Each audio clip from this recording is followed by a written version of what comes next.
everybody, I'm Dawn. Welcome to my channel. Forgive my dirty hand. It's just black lipstick. Thank you for visiting with me today. Today we are going to talk about breast reduction surgery after massive weight loss. But before we do that, I just want to ask you to please consider subscribing to my channel. And I burped, I'm sorry. And join us for the fun. We do a lot more on here than makeup and chit chat. I do vlogs, I do food, cooking, taste test. We talk to the dogs. If we go someplace fun, I might vlog that and show you what we're up to. I do lots of shorts, all kinds of stuff. So please consider joining us here for the fun. And if you like acoustic music, please consider checking out my husband's channel, Eric's Guitar Corner. And even if you don't subscribe to me, maybe subscribe to him. You'll make his day. Thank you so much for that. But yeah, so we're going to talk about breast reduction surgery after massive weight loss. To reiterate, for anybody new here, I used to be 370 pounds. I've lost 210 pounds, and I can't believe that. Every time I say that, I'm like, my heart kind of skips a beat a little bit. I'm like, how could I weigh so much that I could lose so much? I lost an obese person. You know what I mean? But anyway, so after I lost it, I had a lot of loose skin, and I had really huge breasts when I was at my largest because it was all fat, and I'm just saying this as far as I'm concerned. Big boobs don't matter when it's all fat, and it was just all fat. And yeah, I could perk them up and make them look cute, but it was just too much, and it just made me look just like boom all the time, and it was too much. I mean, yeah, big boobs are nice, but when they're freaking boulders, it's hideous. And I needed something done about them. And then they, after I had the weight loss, they were just hanging, sagging globs of skin, and it was disgusting, and I wanted them gone. So I went to go see a surgeon, and he was very nice, very helpful. He, went through the motions with the insurance company and got it approved pretty quickly because it wasn't breast, like, he wasn't shaping them or anything. He was just reducing the size, and he was able to get that approved. So it took, to get approved, they said this could take 6 to 8 weeks. It took 2 weeks to get the approval, and they called me and said, okay, well, we have your, and I really did not think it was approved because there was another surgical procedure I had to have done that was actually critical and about my health, and the insurance company turned it down. We eventually got that approved too, but they immediately, like really super fast, approved the breast surgery. So with no evidence, because they were like, they may need to interview you or stuff, and they didn't. I mean, they took pictures and the doctor put in his notes or whatever, but it was approved pretty quickly. And it took longer for me to get a Bravo endoscopy approved. So yeah, and I think they scheduled it. She called me. The nurse called me and said it's been approved, and they scheduled it, and it was like, I think a month later my surgery was. It was Thanksgiving. It was the day before Thanksgiving, I believe. I think it was the day before Thanksgiving. I'm pretty sure it was. And it was done in his office. He has a surgical suite in his office. It's beautiful. And so I went in there, and it's just like a little hospital, but it's really extra nice. And they sent Eric home and said, we'll call you when she's ready. And it was quick. They had me get there 2 hours early, but they were so busy doing things to get me ready that it flew by. And oh, the anesthesiologist called me the night before, and we talked about it, and then he came into the room and talked to me some more, and they came and they gave me a line, and an IV line, and hooked me up to some fluids and got me ready for surgery. And it was super quick. They were like, okay, well, you're ready, let's go. And they wheeled me down to the surgery room, and the next thing I know, I'm waking up. So that's how quick it was, because I was asleep for the whole thing. It took about 2.5 hours, I think, that they said the surgery was about 2.5 hours. And and they woke me up. And anesthesia is so weird to me. It's just like, because it's not like sleep. It's just, if you've ever had it, you know what I mean. It's just so weird. It's just like you close your eyes and it's done, you know. It was like I blinked my eyes. Literally, it's like blinking your eyes. You're like, oh. Because I remember I woke up, and I do this anytime I have to have anesthesia. I woke up and I'm like, oh, are you ready now? And she goes, yeah, you're ready. I called your husband. He's coming to get you. I'm like, oh, I mean, I'm done. And she's like, yeah, you're all done. So she thought I meant, am I ready? Like, am I ready to go home? I thought, are we ready? As in, are we ready to do the surgery? And they fit me in a really tight, like sports bra that snaps in the front. It was just like a Hanes bra, but they put a smaller one on you, so it's really tight. And plus I was wrapped in tissue and everything, like gauze and everything. I was wrapped up really good. But I had the drains, which the drains gross me out. They freak me out, and I'm always afraid they're going to pull, and they're very uncomfortable. But you know, it is what it is. You got to deal with it if you want this done. And they gave me instructions about the drains and to keep track of the fluid and all that. And so they were very nice there. And the doctor came in and said goodbye to me. And Tina, what is your deal? You're so soft, Tina. I love you so much. Don't lay on that cord. It's going to fall right out the wall because that hole isn't tight enough to hold the plug.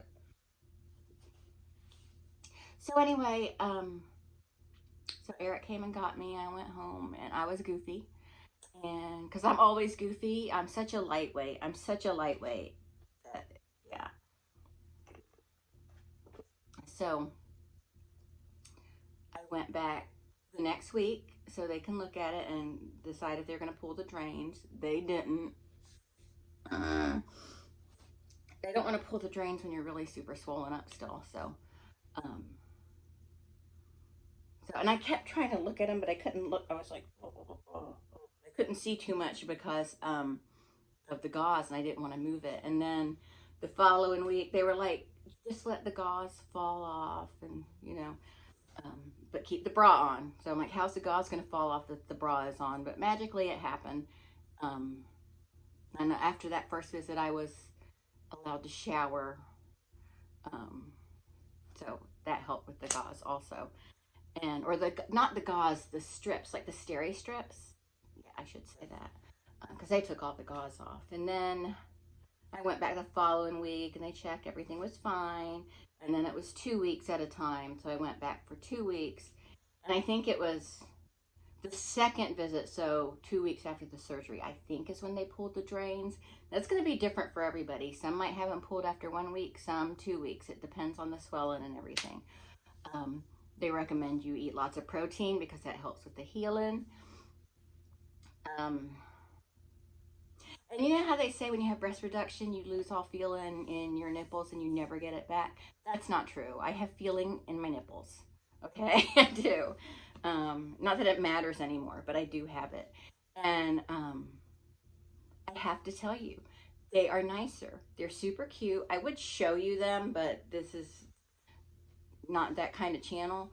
But before I was, if I can find the before and after picture, I will provide it. I will put it up here, but it is on my Instagram.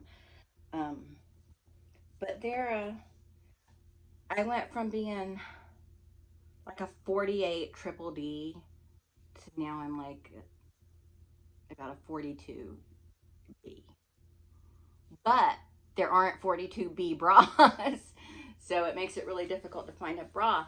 But another thing is other than sports bras when I go to the gym, I haven't worn a bra since the surgery because they're just perky. They're like up here where they belong. And they're super cute. They're really adorable. I show them to Eric all the time. I'm like, look how cute they are. Look at how cute they are, Eric. And I can get cleavage if I want it. You know, I can push them up and squeeze them together. Like, look at that. But I don't. I choose not to. Um, but yeah, but yeah, they're fine. They're like I don't remember them ever being this small because even when I was at my lightest, they were still pretty big. Like when I was like 140, I still had a D cup. So yeah, but I got rid of them and I'm glad they're gone. You know, so as far as plastic surgery, I've had the peniculectomy and the breast reduction. I do plan on getting them to, because it was just a breast reduction, so they didn't do anything cosmetic. So I do plan on getting them kind of shaped and everything. And you know, I'm kind of hoping my YouTube channel starts to do a little better and use my YouTube money to do that. And I mean, I work, but I don't want to use my work money for that. The work, like Eric pays like the bills, and then my money, it goes to the house and like things we want to do and stuff, you know. So you don't need to know all that. But what else do I have to tell you about the breast reduction?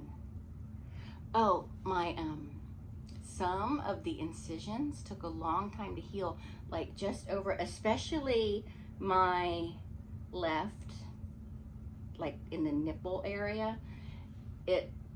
I just had this huge scab just all across it, and now it's scarred. Like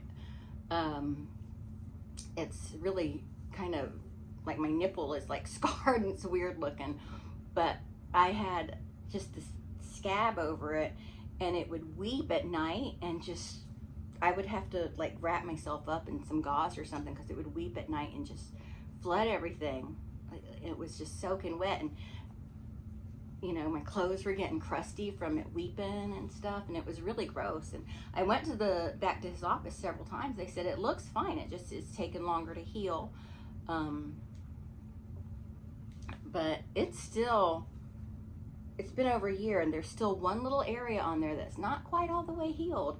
But I've been to the doctor about that, so it's fine. They're not worried about it, but they did say it does take a very, very long time for them to heal completely.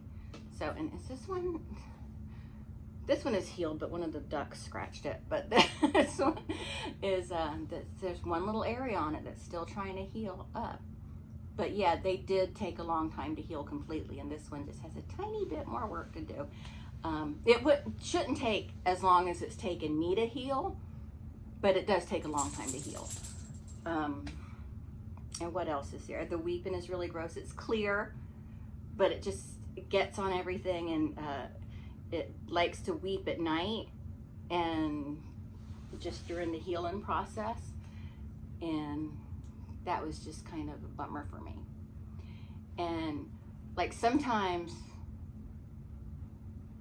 like I had this dress I loved. It was like my favorite dress. It was just, Eric called it my moo-moo, but it was teal and had little skulls all over it. It was so cute. I got it from Torrid. After I lost my weight, it was really huge on me. That's why Eric called it my moo-moo. But I still loved it. It was so comfortable, so soft, so wonderful. The only thing I ever got from Torrid that I loved, and because I think Torrid clothes suck. I think they're just so cheaply put together and just such crap. They're way overpriced for the garbage they are. No offense. But I would wear that around the house. So one day I was like, it kind of reminded me of when I would lactate when I was pregnant. I would just be sitting there watching TV or something, and all of a sudden I just feel this moisture, and it's just, the wound is weeping, you know? And so I take the dress and put it in the laundry. Well, it fell out of the hamper one day, and this is so gross. So the fluid kind of dried up, and I guess it was appealing to Brian, and he went and ate that part of my dress. So the boob part was eaten by the dog, and because he wanted to get at whatever that was in the weepiness. It wasn't pus, it was very clear, but it was I know what it's called. I just can't think of it. But anyway, that's it. I just wanted to share something gross with you and then tell you my whole story, you know, the breast reduction story. If you have any questions regarding breast reduction or peniculectomy from a patient's point of view or from a patient standpoint, go ahead and ask me. I don't mind answering questions if I know the answer. If I don't know the answer, I could find out for you probably. But just ask from a patient's perspective, not from a doctor or a nurse's perspective, because I can't honestly and effectively answer those questions. But anyway, that's it. I'm going to go find me something to munch on, and I will talk to everybody later. Bye.